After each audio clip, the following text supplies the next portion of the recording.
أشهد أن لا إله إلا الله وحده لا شريك له وأشهد أن نبينا محمدا عبده ورسوله أرسله بالهدى ودين الحق ليظهره على الدين كله ولو كره المشركون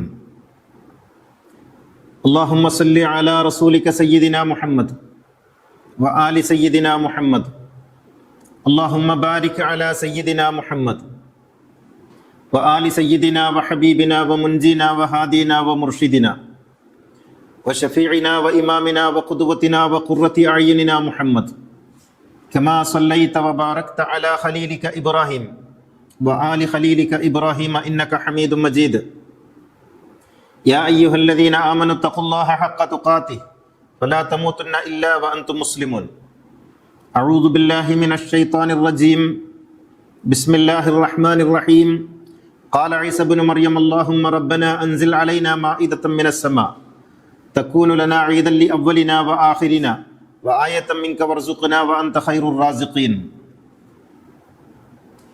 ബഹുമാന്യരായ സഹോദരങ്ങളെ, തഖ്വയും ജീവിതത്തിൽ വിശുദ്ധിയും പുലർത്തി നല്ലവരായി ജീവിക്കാൻ ശ്രമിച്ചുകൊണ്ടേയിരിക്കണമെന്ന് എന്നെയും നിങ്ങളെയും ഉണർത്തുകയാണ്. അള്ളാഹു നമ്മെ എല്ലാവരെയും സജ്ജനങ്ങളിൽ ഉൾപ്പെടുത്തി അനുഗ്രഹിക്കട്ടെ. മുഹറം മാസത്തിൽ മുഹറം 9-നും 10-നും നോമ്പെടുക്കാൻ വേണ്ടി നമ്മുടെ പള്ളികളിൽ നിന്ന് പണ്ഡിതന്മാർ നിരന്തരമായി ജനങ്ങളോട് പറയാറുണ്ട്. കിതാബുകളിലൊക്കെ അത് എഴുതി വെച്ചിട്ടുമുണ്ട്. ധാരാളം ആളുകൾ അത് സംബന്ധമായി ചോദിക്കാറുമുണ്ട്. മുഹറം 9-ന്റെ നോമ്പ് എങ്ങനെയാണ്, അതെടുക്കേണ്ടതുണ്ടോ, അതിൻ്റെ രൂപം എങ്ങനെയാണെന്നൊക്കെ ചോദിച്ചു വിളിക്കും. നോമ്പ് എടുക്കുന്നതുമായി ബന്ധപ്പെട്ട് അതില്ലെന്ന് പറയാനോ ഉണ്ടെന്ന് സ്ഥാപിക്കാനോ ഉള്ള ഒരു ശ്രമമല്ല ഞാനിപ്പോൾ നടത്തുന്നത്. നോമ്പ് എപ്പോഴും നോക്കാം. ഒരു മനുഷ്യന് നോമ്പെടുക്കണമെന്ന് തോന്നിയാൽ നോമ്പെടുക്കുന്നതിൽ യാതൊരു വിരോധവും ഇല്ല. എപ്പോഴും നോമ്പെടുക്കാം. അത് വർഷം മുഴുവനും നോമ്പെടുക്കുന്ന ചിലരുണ്ട്. 1.5 ദിവസങ്ങളിൽ നോമ്പെടുക്കുന്ന ആളുകളുണ്ട്. ആഴ്ചയിൽ 2-3 ദിവസം എടുക്കുന്നവരുണ്ട്. മാസത്തിലെടുക്കുന്നവരുണ്ട്. അങ്ങനെ പല വിധത്തിലുള്ളവരുണ്ട്. അത്തരത്തിൽ നോമ്പെടുക്കുന്നതുമായി ബന്ധപ്പെട്ട വിഷയത്തെക്കുറിച്ചേ അല്ല ഞാൻ പറയുന്നത്. മറിച്ച് അനുഷ്ഠാനങ്ങളെയും ആചാരങ്ങളെയും എങ്ങനെയാണ് ഒരു വലിയ രാഷ്ട്രീയ അട്ടിമറിയാക്കി മാറ്റാൻ സാധിക്കുക എന്നുള്ളതിൻ്റെ ഏറ്റവും വലിയ തെളിവാണ് മുഹറത്തിലെ ഈ 2 നോമ്പുകൾ എന്ന് പറയുന്നത്. മുഹറം മാസത്തിൽ അത്തരമൊരു നോമ്പ് എന്തിനാണ് കൊണ്ടുവന്ന് വെച്ചത് എന്നും എന്നിട്ട് അതിലേക്ക് ഒരുപാട് കഥകൾ ചേർത്ത് വെച്ചു. മൂസാ നബി രക്ഷപ്പെട്ടത് മുഹറം 10-നാണ് ഒരു കഥ. ഫറോവ മുങ്ങി മരിച്ചത് മുഹറം 10-നാണ് മറ്റൊരു കഥ. നൂഹ് നബിയുടെ കപ്പൽ തീരത്താണ് അണഞ്ഞത് മുഹറം 10-നാണ് വേറൊരു കഥ. ആദം നബിയുടെ തൗബ സ്വീകരിച്ചത് മുഹറം 10-നാണെന്ന് ചേർന്ന് വന്ന മറ്റൊരു കഥ. അയ്യൂബ് നബിയുടെ രോഗം സുഖപ്പെട്ടത് മുഹറം 10-നാണ്. ഇങ്ങനെ കലണ്ടർ നോക്കാൻ കഴിയാത്ത എല്ലാ കഥകളെയും മുഹറം 10-ലേക്ക് ബന്ധിപ്പിച്ച് മുഹറം 10 ഒരു ആഘോഷത്തിന്റെ ദിവസമാണ്. കാരണം നൂഹ് നബി കപ്പലിറങ്ങിയതും മൂസാ നബി രക്ഷപ്പെട്ടതും ഒക്കെ വലിയ സന്തോഷമുള്ള സംഗതികളാണല്ലോ. അതുകൊണ്ട് ഇതൊരു ആഘോഷത്തിന്റെ ദിവസമായിരിക്കണം.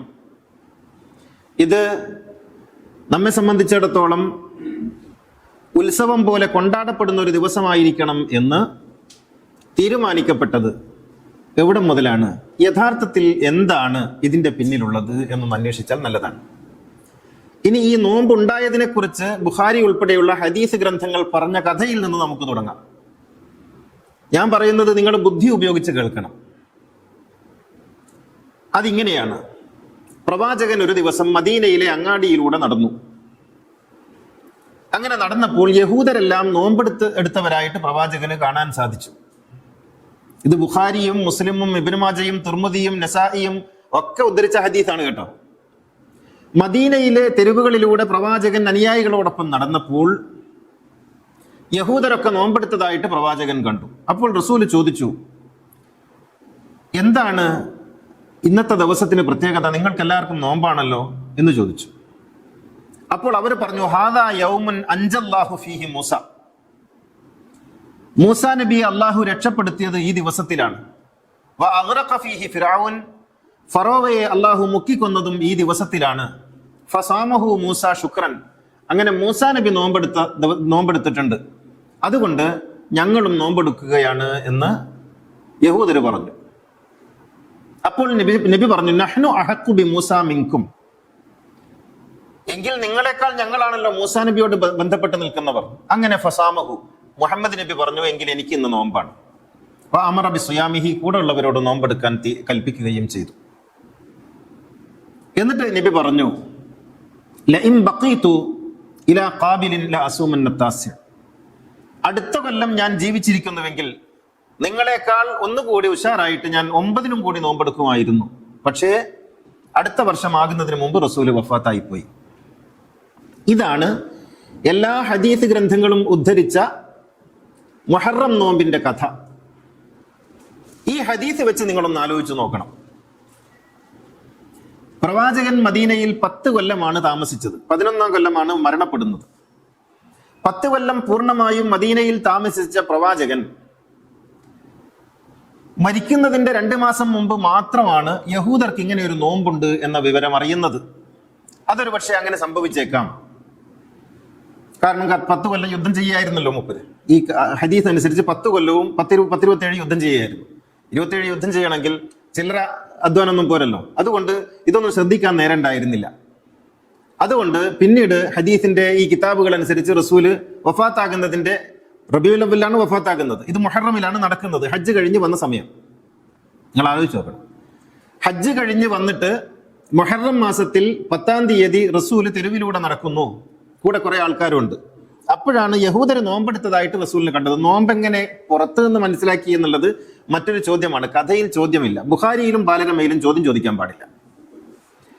അപ്പോ ഇവർ പറയുന്നത് എങ്ങനെയാണ് പ്രവാചകൻ ഇവർക്ക് നോമ്പാണെന്ന് അറിഞ്ഞത്? നിസ്കരിക്കുന്നതാണെങ്കിൽ കണ്ടാൽ മനസ്സിലാവും, ഓടുന്നതും ചാടുന്നതും ഒക്കെ കണ്ടാൽ മനസ്സിലാവും. നോമ്പാണെന്ന് എങ്ങനെ കണ്ടാൽ മനസ്സിലാവും? അവിടെ ചോദ്യം പാടില്ല. ഏതായാലും മനസ്സിലായപ്പോ റസൂല് ചോദിക്കുന്നു, നിങ്ങൾക്ക് എന്താണ് ഇന്ന് നോമ്പ്? അപ്പൊ അവര് പറയുന്നു, ഞങ്ങൾക്ക് മൂസാ നബി ഇങ്ങനെ മരിച്ച ദിവസമാണ്, രക്ഷപ്പെട്ട ദിവസമാണ്, ഫിർഔൻ മരിച്ച ദിവസമാണ്.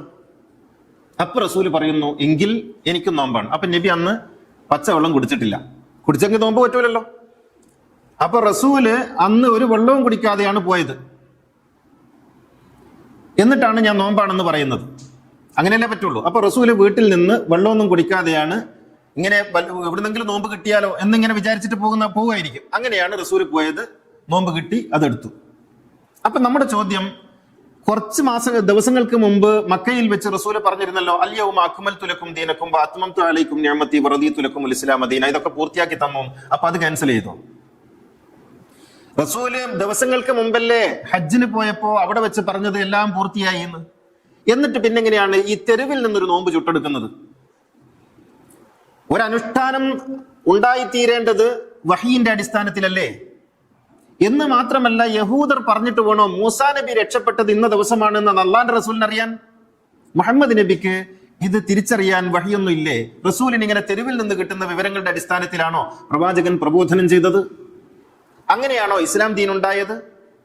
എങ്കിൽ ഈ ഇസ്ലാം ദീനിന്റെ അടിസ്ഥാനം എന്താണ്? അതിന്റെ ഭദ്രത എന്താണ്? തെരുവിൽ നിന്ന് ചുട്ടെടുക്കുന്ന ആചാരങ്ങളും തെരുവിൽ നിന്നുണ്ടാക്കിയെടുക്കുന്ന അനുഷ്ഠാനങ്ങളുമാണോ ഈ ഇസ്ലാമിലുള്ളത്? നിങ്ങളൊന്ന് ആലോചിച്ച് നോക്കൂ. എന്നിട്ട് റസൂല് അങ്ങനെ അവിടെ നിന്ന് പോവുകയും അന്നത്തെ ദിവസം നോമ്പെടുക്കുകയും എന്നിട്ട് പിറ്റേത്തെ കൊല്ലമാകുന്നതിന് മുമ്പ് 2 മാസങ്ങൾക്കകം മരണപ്പെട്ടു പോവുകയും ചെയ്തു. 2 മാസം ഇല്ല, 1.5 മാസങ്ങൾക്കകം മരണപ്പെട്ടു പോവുകയും ചെയ്തു. ഇതാണ് ഈ നോമ്പുമായി ബന്ധപ്പെട്ട് ഉണ്ടായിട്ടുള്ള കഥ. ഇതെപ്പോ ഉണ്ടായി? ഇത് റസൂല് വഫാത്തായി നൂറ്റാണ്ടുകൾ കഴിഞ്ഞുണ്ടായി. ഇനി ഇതിന്റെ രാഷ്ട്രീയത്തിലേക്ക് വരാം. ഇതെങ്ങനെയാണ് ഉണ്ടാക്കിയത്? അമവി രാജാക്കന്മാർ, യസീദിന് ശേഷമുള്ള അമവി രാജാക്കന്മാർ ഈ ദിവസത്തെക്കുറിച്ച് പറയുന്നത്, ഇന്ന യൗമ ആശുറ യൗമു ഈദിൻ, നമുക്ക് മുഹറം 10 എന്ന് പറയുന്നത് പെരുന്നാൾ ദിവസമാണ്. കാരണം അവർക്ക് വലിയ ഒരു ഷർറ് നീങ്ങി കിട്ടിയത് മുഹറം 10-നാണ്. ഹുസൈൻ എന്ന അവരുടെ മുന്നിലുള്ള ഏറ്റവും വലിയ തടസ്സം, റസൂലുള്ളാഹിന്റെ പേരക്കുട്ടി നീങ്ങി കിട്ടിയത് കൊന്നു തള്ളിയത് മുഹറം 10-നാണ്. അതുകൊണ്ട് ഇന്ന യൗമ ആശൂറ യൗമു ഈദിൻ, നമ്മെ സംബന്ധിച്ചിടത്തോളം ഇത് പെരുന്നാൾ ദിവസമാണ് എന്ന് അവരാണ് പറഞ്ഞത്. ഇത് ഞാൻ പറയല്ല, ഇബ്നു ഹജർ അസ്ഖലാനി എഴുതുന്നു, അന്ന ഇൽഹാറൽ ഫറഹി വസ്സീനതി ഫീ യൗമി ആശൂറ വത്തിഖാദഹു ഈദൻ ഹുവ അംറുൻ മുബ്തദിഉൻ വമദ്മൂം. ഇബ്നു ഹജർ പറയുന്നു, ബുഖാരിയുടെ വിശദീകരണം എഴുതിയിട്ടുള്ള ഇബ്നു ഹജർ പറയുന്നു, അന്ന ഇൽഹാറൽ ഫറഹി വസ്സീന, സന്തോഷവും അലങ്കാരവും ഒക്കെ ആശൂറ ദിവസത്തിൽ മുഹറം 10 പ്രകടിപ്പിക്കുക എന്നതും അത് ആഘോഷ ദിവസമാക്കുക എന്നുള്ളതും ഹുവ അംറുൻ മുബ്തദിഉൻ മദ്മൂം, അത് അങ്ങേയറ്റം നിന്ദ്യവും പുതിയ ആചാരവുമാണ് എന്ന് അദ്ദേഹം എഴുതുന്നുണ്ട്. അദ്ദേഹം നോമ്പിനെ സാധൂകരിച്ചുകൊണ്ട് തന്നെ പറയുന്നു, പക്ഷെ അന്നത്തെ ദിവസം പെരുന്നാൾ പോലെ ആഘോഷിക്കുന്നത് നിന്ദ്യമായ ആചാരമാണ്, അത് പിൽക്കാലത്ത് രൂപപ്പെട്ടതാണ് എന്ന് അദ്ദേഹം പറയുന്നുണ്ട്.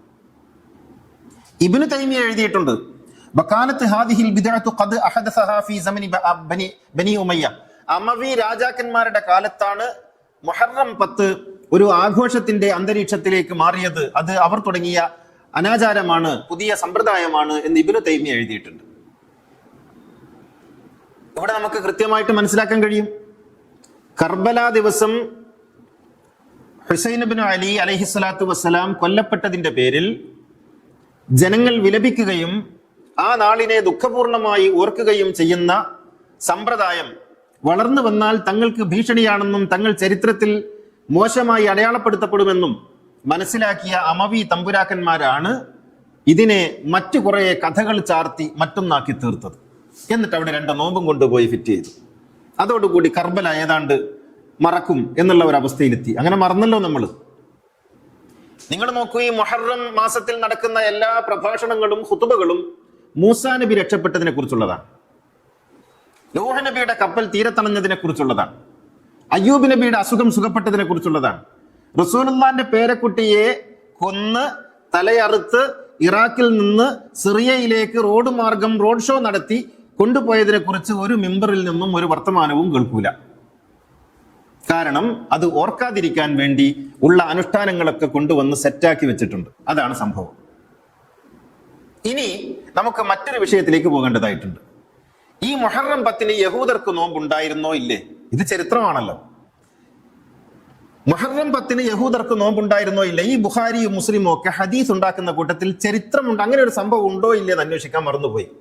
അവർക്ക് അത് എഴുതേണ്ടതായിട്ടുണ്ട്. എന്നാൽ യഹൂദ പാരമ്പര്യവും യഹൂദ ചരിത്രവും യഹൂദരുടെ കിതാബുകളും ഒക്കെ എടുത്ത് പരിശോധിച്ചാൽ മുഹറം 10 മൂസാ നബി രക്ഷപ്പെട്ടുവെന്നും ഫിർഔൻ മുങ്ങി മരിച്ചുവെന്നും അവരുടെ ഒരു ഗ്രന്ഥത്തിലുമില്ല. അതുള്ളത് നീസാൻ എന്ന് പറയുന്ന മാസത്തിലാണ് മൂസാ നബി രക്ഷപ്പെട്ടത്. നീസാൻ എന്ന മാസം റബീഉൽ അവ്വലാണ്. മുഹറം മാസത്തിൽ മൂസാ നബി രക്ഷപ്പെട്ടുവെന്ന് യഹൂദ കിതാബുകളിലോ പാരമ്പര്യങ്ങളിലോ എവിടെയും പറഞ്ഞിട്ടില്ല. എന്ന് മാത്രമല്ല, മുഹറം 10 യഹൂദർക്ക് അങ്ങനെ ഒരു നോമ്പേ ഇല്ല. ഇന്നേ വരെ ചരിത്രത്തിൽ ഇന്നേ വരെ യഹൂദർ മുഹറം 10 നോമ്പെടുത്തിട്ടില്ല. അപ്പോൾ മുഹമ്മദ് നബി മദീനയിൽ കണ്ടത് ആരെയായിരുന്നു? അവർ നോമ്പെടുത്തു എന്ന് ആര് പറഞ്ഞു? കള്ളം, പച്ചക്കള്ളം. അങ്ങനെ മുഹമ്മദ് നബി അങ്ങാടിയിലൂടെ നടന്ന് ചുട്ടെടുക്കാൻ മുഹമ്മദ് നബി എവിടെ നിന്നെങ്കിലും വന്ന ഒരു ആളല്ല, അള്ളാന്റെ ദൂതനാണ്.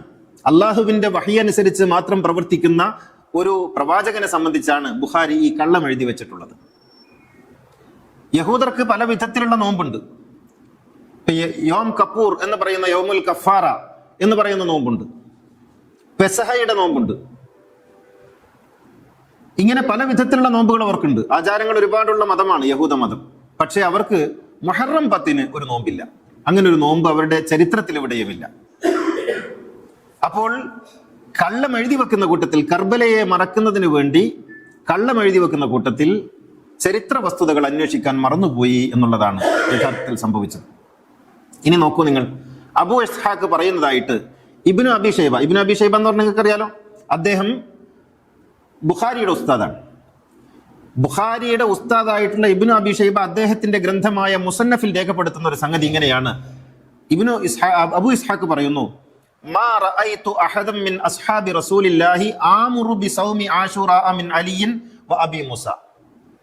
ഞാൻ അലി ഇബ്നു അബി താലിബിന്റെ കൂടെയും അബൂ മൂസ അശ്അരി പോലുള്ള മഹാന്മാരായ സഹാബികളുടെ കൂടെ പല കാലത്ത് പല വർഷങ്ങളായി അവരുടെ കൂടെ ഉണ്ടായിട്ടും അവരൊന്നും ആശൂറ ദിവസം നോമ്പെടുക്കാൻ വേണ്ടി പറയുകയോ നോമ്പെടുക്കുകയോ ചെയ്തിരുന്നില്ല. ഞാൻ അങ്ങനെ കണ്ടിട്ടേയില്ല. ബുഖാരിയുടെ ഉസ്താദാ പറയുന്നത്. മാ റഅയ്തു അഹദൻ മിൻ അസ്ഹാബി റസൂലില്ലാഹ്, പ്രവാചകന്റെ ശിഷ്യന്മാരിൽപ്പെട്ട പലരെയും എനിക്കറിയാം, അവരെ ഒന്നും ഞാൻ കണ്ടിട്ടില്ല. ആമുറു ബിസൗമി യൗമ ആശൂറ, ആശൂറ ദിവസം നോമ്പെടുക്കാൻ അവർ കൽപ്പിച്ചതായിട്ട് എനിക്കറിയില്ല. മിൻ അലിയും അബൂ മൂസ അശ്ശരിയും പോലുള്ള മഹാന്മാരായ സഹാബികൾ ആരും അങ്ങനെ ചെയ്തിട്ടില്ല. അപ്പോ സഹാബികൾക്ക് ശേഷമാണ് ഈ ആചാരം ഉണ്ടായതെന്ന് ഉറപ്പല്ലേ? അത് പിൽക്കാലത്തുണ്ടാക്കപ്പെട്ടതാണെന്ന് ഇത് വളരെ വ്യക്തമാണ്.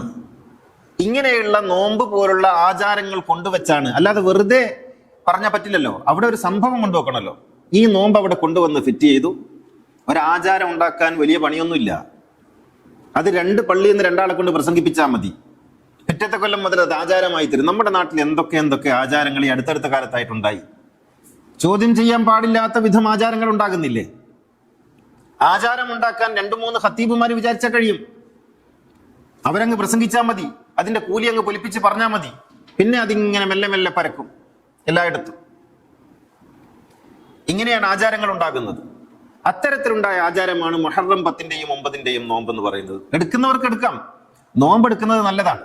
പക്ഷേ ആ നോമ്പ് ഇങ്ങനെയുള്ള ഒരു കഥ അതിന്റെ പിന്നിലുണ്ടെന്ന്, ഒരു ക്രൂരതയെ മറച്ചു വെക്കാനുള്ള ശ്രമത്തിന്റെ ഭാഗമായി അമവി രാജാക്കന്മാരുണ്ടാക്കിയ ഏർപ്പാടാണെന്ന് നമ്മൾ മനസ്സിലാക്കണം.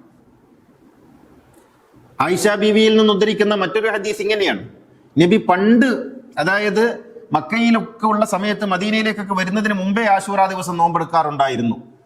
അതിങ്ങനെയാണ്: ഫകാന ഹുവൽ ഫരീള ഹത്താ ഫറദല്ലാഹു റമളാൻ തറക ആശൂറ.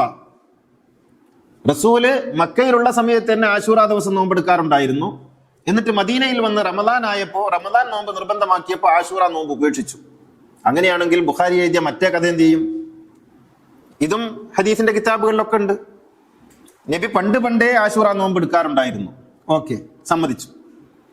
എങ്കിൽ ആ ആശൂറ നോമ്പ് റസൂൽ ക്യാൻസൽ ചെയ്തു മദീനയിൽ വന്നതിന് ശേഷം, അത് നമുക്ക് സമ്മതിക്കാം. എങ്കിൽ മറ്റേ ഹദീസ് എന്ത് ചെയ്യും? നബി അങ്ങാടിയിലൂടെ നടക്കുമ്പോൾ ചുട്ടെടുത്ത ആ നോമ്പിനെ കുറിച്ചുള്ള ഹദീസ് എന്ത് ചെയ്യും? അതും ബുഖാരിയിലുള്ളതാണല്ലോ. വൈരുദ്ധ്യങ്ങളുടെ നൂലാമാലയാണ് ഹദീസ്. വൈരുദ്ധ്യങ്ങളാൽ നിറഞ്ഞതാണ് ഹദീസ് ഗ്രന്ഥങ്ങൾ. എന്നിട്ട് ഇതിനെ ജംഅ് ചെയ്യുക എന്ന് പറയുന്ന ഒരു ഏർപ്പാടുണ്ട്. ഈ വിരുദ്ധങ്ങളായ ഹദീസുകളെ തമ്മിൽ കൂട്ടിയോജിപ്പിക്കാൻ വേണ്ടി പെടുന്ന പെടാപ്പാട്. അത് അങ്ങനെ പറഞ്ഞതല്ല, അത് അക്കാലത്ത് പറഞ്ഞതല്ല, അത് ഇങ്ങനെ പറഞ്ഞതാണ്, അത് ഇക്കാലത്ത് പറഞ്ഞതാണെന്നൊക്കെ പറഞ്ഞ് ഇതിനെ കൂട്ടിയോജിപ്പിക്കാൻ വേണ്ടി ഇവർ പെടുന്ന പാട് കാണുമ്പോൾ നമുക്ക് വിഷമം തോന്നും.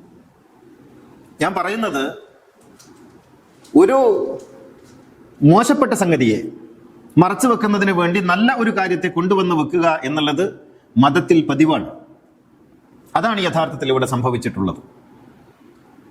പ്രവാചകൻ സല്ലല്ലാഹു അലൈഹി വസല്ലമയുടെ ദീനിന്റെ ആദർശം നിലനിർത്തുന്നതിന് വേണ്ടി ഇമാം ഹുസൈൻ അലൈഹിസ്സലാത്തു വസ്സലാം തന്റെ ജീവനും ജീവിതവും നൽകി. ഒരു മഹത്തായ ത്യാഗം ചെയ്തതിന്റെ ഓർമ്മ സമൂഹം പുതുക്കുന്നത്. നിങ്ങൾ നോക്കൂ, നമ്മുടെ കേരളത്തിൽ ഇക്കഴിഞ്ഞ 10-30 കൊല്ലം മുമ്പ് വരെ നമ്മുടെ കേരളത്തിൽ മുഹറം 1 മുതൽ 10 വരെ ശുഭകരമായ കാര്യങ്ങളൊന്നും തുടങ്ങുമായിരുന്നില്ല. അതെന്തെങ്കിലും ദോഷമോ നാശമോ ഉണ്ടാകുന്നതുകൊണ്ടൊന്നല്ല. മറിച്ച് നമ്മുടെ വീട്ടിൽ നിന്നൊരാൾ മരണപ്പെട്ടാൽ നമുക്കത് തുടങ്ങാൻ കഴിയില്ലല്ലോ. നമ്മുടെ വീട്ടിൽ നിന്നൊരാൾ മരണപ്പെട്ടാൽ 1-2 ആഴ്ചക്കകം നമ്മൾ എല്ലാ പരിപാടികളും മാറ്റി വെക്കൂലേ? അത് ദീൻ പറഞ്ഞിട്ടും ഇസ്ലാം പറഞ്ഞിട്ടൊന്നുമല്ല. മനുഷ്യനും അത് മനുഷ്യ സഹജമാണ്. നമ്മുടെ വീട്ടിൽ നിന്ന് ഒരാൾ മരണപ്പെട്ടാൽ ഒരു സന്തോഷത്തിന്റെ അന്തരീക്ഷം ഉണ്ടാവാൻ പ്രയാസമാണ് കുറച്ച് ദിവസത്തേക്ക്. ഇതുപോലെ ഹുസൈൻ അലൈഹിസ്സലാത്തു വസ്സലാം മരണപ്പെട്ടത് നമ്മുടെ ഉള്ളിൽ നിന്ന് മരിച്ച ഒരു ഫീലിംഗ് ആണ് മുസ്ലിങ്ങൾക്ക്. അതുകൊണ്ട് ഹുസൈൻ അലൈഹിസ്സലാത്തു വസ്സലാം മരിച്ച ആ ദിവസം 5-10 ദിവസങ്ങൾ യഥാർത്ഥത്തിൽ മുസ്ലിങ്ങൾ വലിയ ദുഃഖത്തിലായിരുന്നു. അതുകൊണ്ട് ആ സമയത്ത് ഗൃഹപ്രവേശം ഉണ്ടാവില്ല, കല്യാണങ്ങൾ നടത്തൂല, വലിയ ആഘോഷങ്ങളും ഒന്നും നടത്തൂല, അങ്ങനെ വിട്ടുനിൽക്കുമായിരുന്നു. ഇത് അഹ്ലുബൈത്തിനെ സ്നേഹിക്കുന്ന, പ്രവാചകനെ സ്നേഹിക്കുന്ന, പ്രവാചക കുടുംബത്തെ സ്നേഹിക്കുന്ന സാധാരണക്കാരായ മുസൽമാന്മാരുടെ രീതിയാണ്. അവർ പല വിധത്തിൽ അത് പ്രകടിപ്പിച്ചു. നമ്മുടെയൊക്കെ വീടുകളിൽ അലിയുണ്ട്, ഹസനുണ്ട്, ഹുസൈനുണ്ട്, ഫാത്തിമയുണ്ട്, സൈനുൽ ആബിദുണ്ട്, സാദിഖുണ്ട്. ഇതൊക്കെ റസൂലുള്ളാഹിന്റെ പേരക്കുട്ടികളുടെ പേര് നമ്മൾ അങ്ങനെ വിളിച്ചു. നമ്മുടെ ആരുടെയും വീട്ടിലൊരു മുആവിയ ഇല്ല. നമ്മുടെ വീട്ടിലൊന്നും മുആവിയ ഇല്ല. സമൂഹം ഇന്നേ വരെ ആ പേരെടുത്തിട്ടില്ല. കാരണം നമ്മുടെ ഉള്ളിന്റെ ഉള്ളിൽ റസൂലുള്ളാഹിന്റെ കുടുംബത്തെ ആക്രമിച്ചവരോടുള്ള വിരോധമുണ്ട്. എന്നിട്ട് ഇക്കൂട്ടർ ന്യായീകരിച്ചുകൊണ്ടിരിക്കുകയാണ്. നമ്മുടെ പാരമ്പര്യത്തിൽ പ്രവാചക കുടുംബത്തോട് സ്നേഹമുണ്ട്, പ്രവാചകനോട് സ്നേഹമുണ്ട്. ഇതിനെ മറപ്പിക്കുന്നതിന് വേണ്ടി ഉണ്ടാക്കിയ ആചാരങ്ങളെ നാം അറിയാതെ എടുത്ത് തലയിൽ വെക്കുകയാണ്. ഞാൻ വീണ്ടും പറയുന്നു, നോമ്പെടുക്കുന്നത് കൊണ്ട് പറയുന്നതല്ല. പക്ഷേ ഇതിന്റെ പിന്നിൽ കറുത്ത രാഷ്ട്രീയമുണ്ടെന്നും ഇത് പ്രവാചകൻ സ്ഥാപിച്ചതല്ലെന്നും ഇത് പ്രവാചകന്റെ ചര്യയല്ലെന്നും ഇത് പ്രവാചകൻ നമുക്ക് കാണിച്ചു തന്ന മതമല്ലെന്നും നാം തിരിച്ചറിയേണ്ടതായിട്ടുണ്ട്. അള്ളാഹു അനുഗ്രഹിക്കുമാറാകട്ടെ. അഖൂലു ഖൗലി ഹാദാ വഅസ്തഗ്ഫിറുല്ലാഹൽ അദീമ ലി വലക്കും വഅസ്തഗ്ഫിഹി അന്നി വഅൻകും വഅൻ ജമീഇൽ മുസ്ലിമീന വൽ മുഅ്മിനീന അജ്മഈന ഫസ്തഗ്ഫിറൂഹു ഇന്നഹു ഹുവൽ ഗഫൂറുർ റഹീം. അൽഹംദുലില്ലാഹ് الذي هدانا لهذا وما كنا لنهتدي لولا أن هدانا الله. الصلاة والسلام على سيدنا محمد سيد الكونين محبوب رب المشرقين والمغربين خاتم الأنبياء سيد المرسلين مراد المشتاقين محبوب العاشقين جد الحسن والحسين صاحب الحرمين وابن الذبيحين سيدنا محمد بن عبد الله بن عبد المطلب صلى الله عليه وعلى آله وصحبه الذين جاهدوا بأموالهم في سبيل الله وباعوا نفوسهم لدين الهدى رضي الله عنهم ورضوا عنه ذلك لمن خشي ربه إن الله وملائكته يصلون على النبي يا أيها الذين آمنوا صلوا عليه وسلموا تسليما. സഹോദര സഹോദരികളെ, തഖ്വയുള്ളവരായിരിക്കണമെന്ന് ഒന്നുകൂടി ഉണർത്തുകയാണ്. ഇക്കഴിഞ്ഞ 10 ദിവസങ്ങളിലായി നമ്മുടെ അകമ്പൊരുൾ ഭവനിൽ കർബല അനുസ്മരണം നടന്നു വരികയായിരുന്നു. കർബലയുമായി ബന്ധപ്പെട്ടതും അഹ്ലു ബൈത്തുമായി ബന്ധപ്പെട്ടതുമായ 10 വിഷയങ്ങളാണ് നമ്മൾ അതിൽ കൈകാര്യം ചെയ്തത്. കർബലയെ ഒരിക്കലും മറക്കാത്ത ഓർമ്മയായി നിലനിർത്താനുള്ള നമ്മുടെ ഒരു ശ്രമത്തിൻ്റെ ഭാഗമാണ് അത്. ഇൻഷാ അല്ലാഹ് മറ്റന്നാൾ ഞായറാഴ്ച 28-ാം തീയതി കോഴിക്കോട് കൈരളി വേദി ഹാളിൽ ഒരു കർബല അനുസ്മരണം നടക്കുകയാണ്. കർബലയുമായി ബന്ധപ്പെട്ട വിഷയങ്ങളാണ് അവിടെ കൈകാര്യം ചെയ്യപ്പെടുക. യമൻ കാരശ്ശേരി മാഷ് കർബലയും ഇമാം ഹുസൈനും ഗാന്ധിജിയും എന്ന വിഷയത്തിൽ ഒരു പ്രഭാഷണം നടത്തും. അല്ലാമ ഇഖ്ബാലിൻ്റെ കവിതകളിലെ കർബല എന്ന വിഷയത്തിൽ ഡോക്ടർ കരീം ഒരു പ്രഭാഷണം നടത്തും. അതോടൊപ്പം കർബല ഗാനങ്ങൾ ചേർത്തുകൊണ്ടുള്ള ഖവാലിയും നാത്തെ ഹുസൈനും ഉണ്ടായിരിക്കും. കർബലയെക്കുറിച്ച് ഓർക്കുക എന്നുള്ളത് ഇന്നത്തെ കാലത്ത് ഹജ്ജിന് സമാനമായ അല്ലെങ്കിൽ അതേക്കാൾ വലിയ പുണ്യമാണ് എന്ന് ഞാൻ വിചാരിക്കുന്നു. ഓർമ്മകൾ തിരസ്കരിക്കപ്പെടുമ്പോൾ ആ ഓർമ്മകൾ വീണ്ടെടുക്കുക എന്നുള്ളതാണ് സമരമെന്ന് പറയുന്നത്. ആരൊക്കെയോ മണ്ണിനടിയിലേക്ക് ചവിട്ടിത്താഴ്ത്താൻ ശ്രമിക്കുന്ന ഓർമ്മകളെ വീണ്ടെടുക്കുന്ന പാരമ്പര്യം നമുക്ക് മലയാളികൾക്ക് പ്രത്യേകമായിട്ടുണ്ട്.